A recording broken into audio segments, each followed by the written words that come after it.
আসসালামু আলাইকুম। আজকের অনলাইন ক্লাসে সবাইকে স্বাগতম। আহ, ধারাবাহিকতা বজায় রেখে আজ সরকারি ব্যয়ের সর্বশেষ ক্লাসটি আমরা করব। আজকে আমাদের আলোচ্য বিষয়ের বড় অংশ জুড়ে থাকবে সরকারি ঋণ। তার আগে আমি সরকারি ব্যয়ের প্রকৃতি, এই প্রকৃতির মধ্যে উদ্দেশ্য এবং খাত নিয়ে অল্প কিছু কথা বলবো। আমরা জানি সরকার কেন ব্যয় করে, এই কতদিন ক্লাসে তোমরা সে বিষয়ে খুব ভালো করে জেনেছো। তারপরেও আজকে দুটি উদ্দেশ্যের কথা বলবো। একটা হলো অর্থনৈতিক উন্নয়ন, ইকোনমিক ডেভেলপমেন্ট, এবং সোশ্যাল ওয়েলফেয়ার। অর্থনৈতিক উন্নয়ন বলতে যেটা বোঝানো হয়, একটা দেশের সকল মানুষের মাথাপিছু আয় বৃদ্ধি, জীবনযাত্রার মান বৃদ্ধি বা জীবনযাত্রার মানের উন্নয়ন যখন ঘটবে, তখনই আমরা বলতে পারবো সেই দেশটি অর্থনৈতিকভাবে উন্নতির দিকে এগিয়ে যাচ্ছে। সেখানে ক্ষুধা থাকবে না, দারিদ্র্য থাকবে না, বেকারত্ব থাকবে না, মুদ্রাস্ফীতি থাকবে না। যেখানে মানুষ শিক্ষা, স্বাস্থ্যসেবা এবং বিনোদনের পাশাপাশি সব কিছুই অবাধে চাহিদা মাত্রই ভোগ করতে পারবেন। ওটার নামই হলো ইকোনমিক ডেভেলপমেন্ট। সেখানে কোনো দারিদ্র্যের ছোঁয়া থাকবে না। এরপর বলা হয়েছে সামাজিক কল্যাণ। তো অর্থনৈতিক উন্নয়ন হলেই সামাজিক কল্যাণ নিশ্চিত হবে। সামাজিক কল্যাণের যে দিকটি সবচেয়ে গুরুত্বপূর্ণ, সেটি হলো সামাজিক বৈষম্য দূর করা। কেন্দ্রীয়, আঞ্চলিক এবং প্রত্যন্ত গ্রামীণ অঞ্চল পর্যন্ত এই বৈষম্য কমিয়ে আনাই হলো সামাজিক কল্যাণ বৃদ্ধির অন্যতম উপায়। এরপরের যে বিষয়টি, সেটি দুটি খাতের কথা বলা হয়েছে। একটি হলো রাজস্ব খাত, আরেকটা হলো মূলধনী খাত বা রাজস্ব ব্যয় এবং মূলধনী ব্যয়। সরকারের যে ব্যয় রয়েছে, সেই ব্যয়ের মধ্যে আমরা যে দুইটি ব্যয়ের কথা বললাম, তো রাজস্ব ব্যয়টা কি এবং মূলধনী ব্যয়টা কি, আমরা সে বিষয়ে একটু জানব। রাজস্ব ব্যয় বলতে বোঝানো হয় যে চিরাচরিত খাতে যে সকল ব্যয় হয়ে থাকে তাকে বলা হয় রাজস্ব ব্যয়। আরেকটি হলো মূলধনী ব্যয়, দীর্ঘমেয়াদী সময়ের জন্য যে ব্যয়, সেটি হলো মূলধনী ব্যয়। আমি যদি আর একটু বিস্তারিত বলি, সেটি হলো সরকার তার প্রত্যাহিক কর্মকাণ্ড পরিচালনা করার জন্য প্রশাসনিক ব্যয়, নিরাপত্তার জন্য ব্যয়, অর্থনৈতিক উন্নয়নের জন্য যে ব্যয় করে থাকে, সেগুলোর নামই হলো রাজস্ব ব্যয়।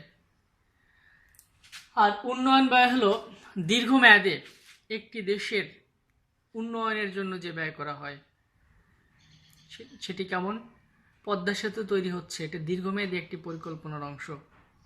রূপপুর পারমাণবিক বিদ্যুৎ কেন্দ্র স্থাপন করা হচ্ছে, এটি একটি দীর্ঘমেয়াদী পরিকল্পনার অংশ। রামপাল বিদ্যুৎ কেন্দ্র, মেট্রো রেল, এ সকল ক্ষেত্রে সরকারের যে ব্যয় থাকে তাকে বলবো আমরা মূলধনী ব্যয়, বা আর একটি নাম হলো উন্নয়ন ব্যয়। তো এটির কিছু পার্থক্যর কথা আমি বলবো। তো চিরাচরিত খাত কেন বলছি, আমি একটা ছোট্ট একটা অঙ্ক করে তোমাদেরকে দেখাই। সেটা হলো 10কে যদি আমরা 3 দিয়ে ভাগ করি তাহলে কত হবে? 3 এ 3 এ 9, থাকবে 1, দশমিক দিয়ে একটা শূন্য আনলাম, আবার 3 এ 3 এ 9, 3, আবার 1, আবার 10, আবার 9, এই আবার 1, আবার 3, অর্থাৎ 3 বারবার আসে, যার নাম হলো পৌনপুনিক। তো কি দেখা যাচ্ছে? বারবার 3 আসতেছে। এই কথাটি দিয়ে বোঝানো হচ্ছে যে রাজস্ব খাতের ব্যয়টা হলো পৌনপুনিক ব্যয়। অবজেক্টিভ আকারে তোমাদের আসতে পারে রাজস্ব খাতের ব্যয়টি কি, আমরা কি বলবো? পৌনপুনিক ব্যয়। এটি একটি অস্থায়ী উন্নয়ন, আর মূলধনী ব্যয় একটি স্থায়ী উন্নয়ন ব্যয়। এই রাজস্ব ব্যয়ের জন্য সরকারের অভ্যন্তরীণ উৎস থেকে আহরিত রাজস্বর মাধ্যমেই এই ব্যয় করা সম্ভব। এজন্য বৈদেশিক ঋণের প্রয়োজন হয় না, কিন্তু উন্নয়নমূলক ব্যয়ের জন্য বৈদেশিক ঋণের প্রয়োজন আছে। এরপর আমি কয়েকটি উদাহরণ দিয়েছি যে রাজস্ব ব্যয়ের মধ্যে কি কি পড়ে: প্রশাসনিক ব্যয়, জনকল্যাণমূলক ব্যয়, নিরাপত্তার জন্য ব্যয়, এরকম ব্যয়, অর্থাৎ সরকার তার পরিচালনা কাজের জন্য যে সকল ব্যয় করে থাকেন।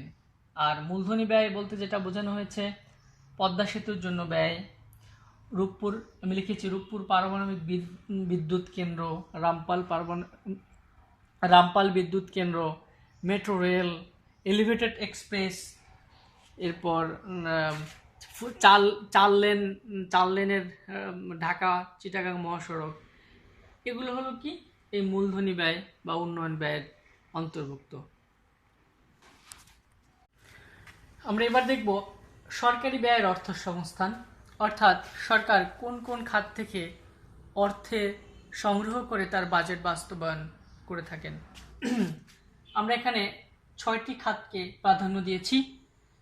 এনবিআর নিয়ন্ত্রিত, ন্যাশনাল বোর্ড অফ রেভিনিউ নিয়ন্ত্রিত যে করগুলো বা আয়, এনবিআর বহির্ভূত আয়, কর ব্যতীত প্রাপ্তি, টাকা ছাপানো, অভ্যন্তরীণ অর্থায়ন এবং বৈদেশিক ঋণ বা অনুদান।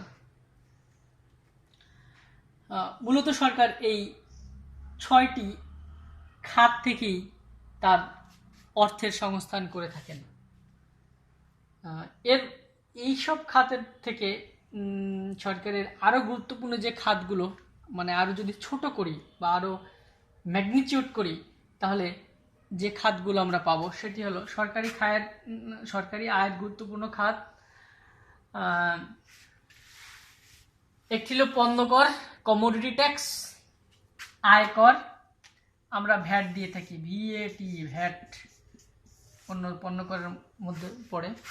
আয়কর সরাসরি আমরা আয়ের একটি অংশ সরকারকে দিয়ে থাকি, এবং সরকারি ঋণ। এই 6টি খাতের মধ্যে এটা হলো ম্যাগনিটিউড পার্ট। তো আমরা এটির মধ্যে আমাদের আজকের যে আলোচ্য বিষয় সেটি হলো সরকারি ঋণ। এই সরকারি ঋণ নিয়ে এবার আমরা আলোচনা করব। আমাদের এবারের টপিকসটি হলো সরকারি ঋণ বা পাবলিক ডেট। প্রথমে আসি সরকারি ঋণ কি।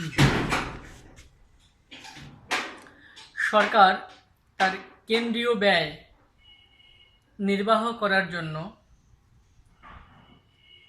রাজস্ব আয়ের দ্বারা যদি সেটি বহন করতে না পারে, তাহলে বিকল্প পথ হিসেবে সরকারকে ঋণ গ্রহণ করতে হয়।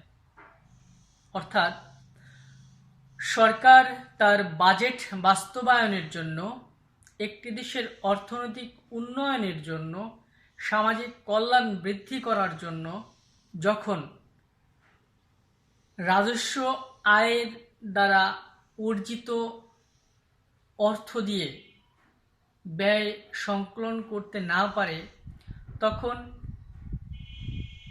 অভ্যন্তরীণ এবং বাহ্যিক বিভিন্ন উৎস থেকে সরকার তার প্রয়োজনে শর্তযুক্ত অথবা শর্তমুক্ত ঋণ গ্রহণ করে থাকে। বাংলাদেশ সরকার, বন্ধুপ্রতিম রাষ্ট্র অথবা বিভিন্ন দাতা সংস্থা, আন্তর্জাতিক সংস্থা থেকে সরকার ঋণ গ্রহণ করে। তো আন্তর্জাতিক যে সকল সংস্থা থেকে সরকার ঋণ গ্রহণ করে সে ব্যাপারে আমরা পরে আলোচনা আসব। তার আগে আমরা একটু ঋণের প্রকারভেদটা দেখি। প্রথমত আমরা ঋণকে দুই ভাগে ভাগ করতে পারি, একটি হলো অভ্যন্তরীণ ঋণ আর একটা হলো বৈদেশিক ঋণ। অভ্যন্তরীণ ঋণ হলো অভ্যন্তরীণ উৎস থেকে যদি আমরা ঋণ গ্রহণ করি, যেমন আমাদের দেশীয় কোনো ব্যক্তি, কোনো প্রতিষ্ঠান, কোনো আর্থিক প্রতিষ্ঠান, উপানুষ্ঠানিক আর্থিক প্রতিষ্ঠান, অনানুষ্ঠানিক আর্থিক প্রতিষ্ঠান হোক, এদের কাছ থেকে যদি সরকার ঋণ গ্রহণ করে, তাহলে সেটা অভ্যন্তরীণ ঋণ। আর সরকার বন্ধুপ্রতিম রাষ্ট্র, IMF, world bank, IDA, IDRB, AIIB, ADB প্রভৃতি আর্থিক প্রতিষ্ঠান থেকে যদি ঋণ গ্রহণ করে তাহলে তাকে বলবো আমরা বৈদেশিক ঋণ। অধ্যাপক হিক্স উৎপাদনশীলতার উপর ভিত্তি করে ঋণকে 3 ভাগে ভাগ করেছেন। একটি হলো মৃতভার ঋণ, আরেকটি হলো নিষ্ক্রিয় ঋণ এবং অপরটি হলো সক্রিয় ঋণ। তো মৃতভার ঋণ কি? মৃতভার ঋণ হলো ওই ঋণ যেটি আয় উৎপাদন এবং নিয়োগ বৃদ্ধিতে সহায়ক নয়। সেটি কেমন? সরকার যুদ্ধের জন্য যদি ঋণ গ্রহণ করে তাহলে ওই অর্থটি যুদ্ধের পিছনেই অর্থাৎ গোলাবারুদ এবং অস্ত্র কেনার জন্যই শেষ হয়ে যাবে, তা দেশের আয় উৎপাদন নিয়োগ বৃদ্ধিতে কোনো কাজেই আসবে না। এটির নাম হলো মৃতভার ঋণ। এরপরটা হলো নিষ্ক্রিয় ঋণ। আপাত দৃষ্টিতে নিষ্ক্রিয় মনে হলেও দীর্ঘমেয়াদে এই ঋণগুলো আমাদের আয় উৎপাদন এবং নিয়োগ বৃদ্ধি করতে পারে। যেমন শিক্ষা প্রতিষ্ঠান স্থাপন, আর্থসামাজিক অবকাঠামোর উন্নয়ন হলে একটি দেশের অর্থনৈতিক উন্নয়ন হবে।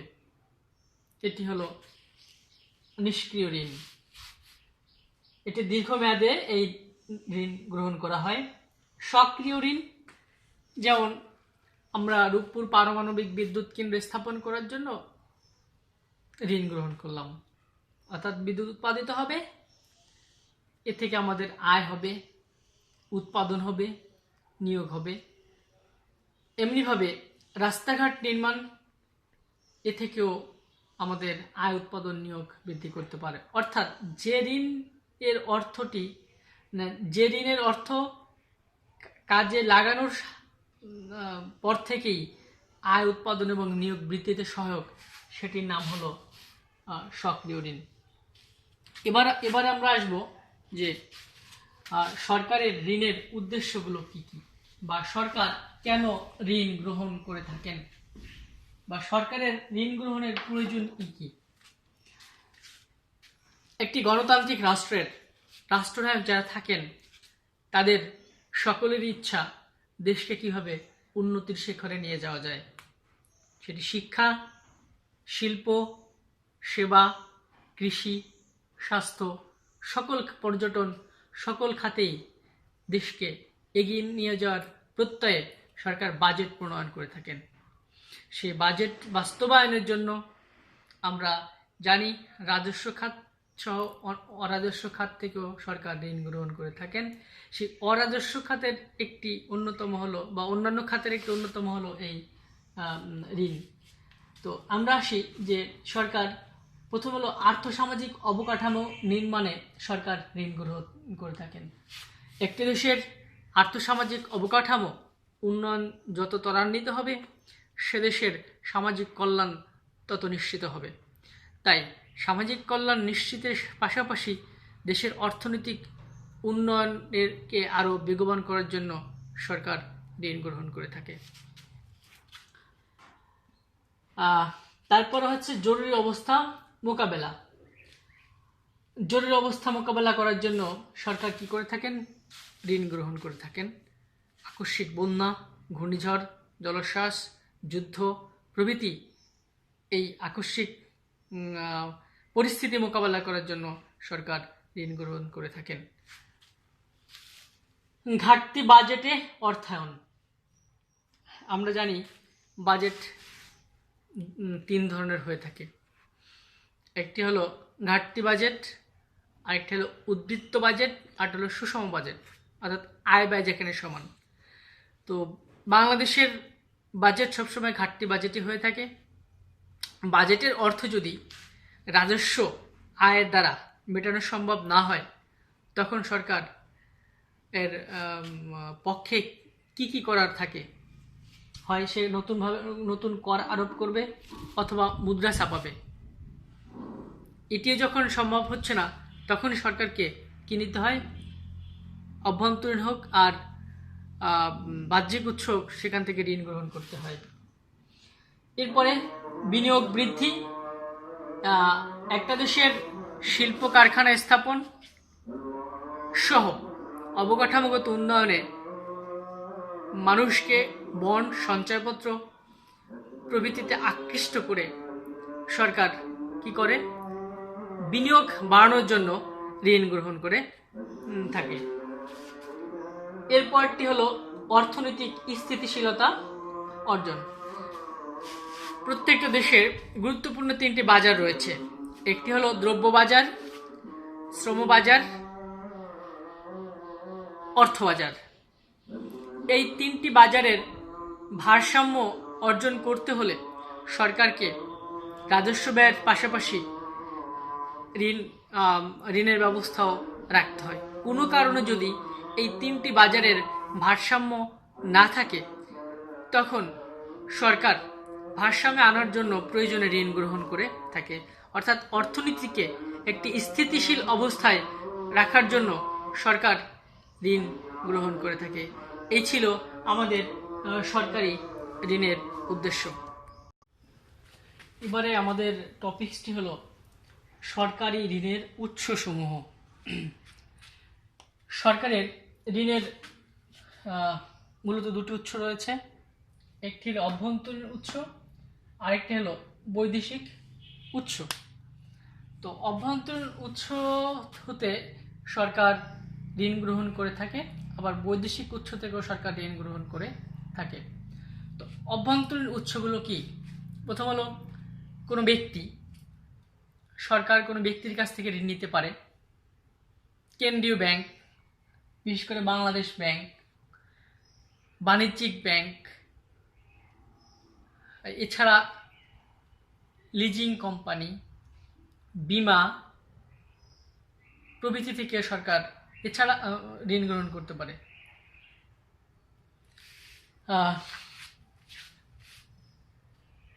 সরকার যখন এই অভ্যন্তরীণ উৎস থেকে ঋণ গ্রহণ করে, এই অবস্থায় বিশেষ করে বাংলাদেশ ব্যাংক এবং বাণিজ্যিক ব্যাংকের উপর একটি চাপ আরোপিত হয়ে থাকে এবং সেই চাপের ভার আমাদের জনগণের উপরও শেষ পর্যায়ে এসে পড়ে যায়। এরপর হলো বৈদেশিক উৎস।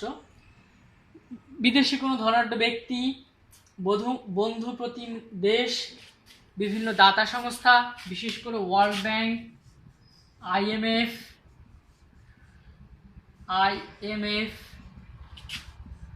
এআইআইবি, এডিবি, এসব জায়গা থেকে, এই সংস্থা থেকে সরকার ঋণ নিয়ে থাকেন। তাহলে এবার আমরা আসি যে অভ্যন্তরীণ এবং বৈদেশিক উৎসের মধ্যে কোনো পার্থক্য আছে কিনা, বা এর মধ্যে কোনটি ভালো কোনটি খারাপ, সেটি আমরা বিবেচনা করব। আমরা এই অভ্যন্তরীণ এবং বৈদেশিক এই উৎসগুলোকে কতগুলো কুলুর মাধ্যমে আলাদা করার চেষ্টা করেছি। প্রথম হলো ঋণ গ্রহণ পদ্ধতি। তো অভ্যন্তরীণ উৎস থেকে অনেক সময় স্বেচ্ছায়, আবার অনেক সময় বাধ্যতামূলকভাবে সরকার ঋণ নিয়ে থাকে। আর বৈদেশিকের ক্ষেত্রে সেটি স্বেচ্ছায়, বাধ্যতামূলক না, সেটি হলো স্বেচ্ছায় ঋণ নেয় সরকার। তো সরকার কিভাবে ঋণ পরিশোধ করে? নতুন নোট ছাপিয়ে পরিশোধ করতে পারে অভ্যন্তরীণ ঋণ, অথবা নতুন নতুন কর আরোপ করে গেল। এরপরে বৈদেশিক যে ঋণ, সেটি বৈদেশিক মুদ্রা বা স্বর্ণের মাধ্যমে পরিশোধ করতে হয়। ঋণের শর্ত, অভ্যন্তরীণ ঋণের কোনো শর্ত থাকে না, অর্থাৎ শর্ত মুক্ত। আর বৈদেশিক ঋণের কঠিন ও কোমল শর্ত থাকে, অর্থাৎ শর্ত যুক্ত থাকতে পারে, শর্ত মুক্ত থাকতে পারে। যেহেতু অভ্যন্তরীণ ঋণ শর্ত মুক্ত, তাই এই ঋণ যে কোনো খাতে ব্যয় করা যায়। আর বৈদেশিক ঋণ যেহেতু শর্ত যুক্ত এবং মুক্ত, তাই ব্যয়ের খাত নির্দিষ্ট করে দেওয়া হয় বা দেয়া থাকে। যেমন বর্তমানে মালয়েশিয়া, চায়না, ইন্ডিয়া আমাদের দেশের চলমান কিছু প্রকল্পে কি করেছে, বিনিয়োগ করেছে বা ঋণ দিয়েছে, অর্থাৎ সেই খাতগুলো নির্দিষ্ট। অভ্যন্তরীণ ঋণের আর্থিক ভার নেই, কিন্তু প্রকৃত ভার আছে, আর বৈদেশিক ঋণের আর্থিক ভার এবং প্রকৃত ভার উভয়ই রয়েছে।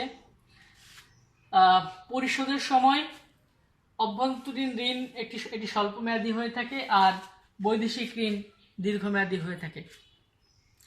যেমন রূপপুর পারমাণবিক বিদ্যুৎ কেন্দ্রে সরকার নিজস্ব অর্থায়নে নয়, দাতা সংস্থার ঋণ নিয়ে এবং বন্ধুপ্রতিম রাষ্ট্রের থেকে ঋণ গ্রহণ করে আমাদের এই মেট্রো রেল, এলিভেটেড এক্সপ্রেস, তারপরে রূপপুর পারমাণবিক বিদ্যুৎ কেন্দ্র পরিচালিত হচ্ছে।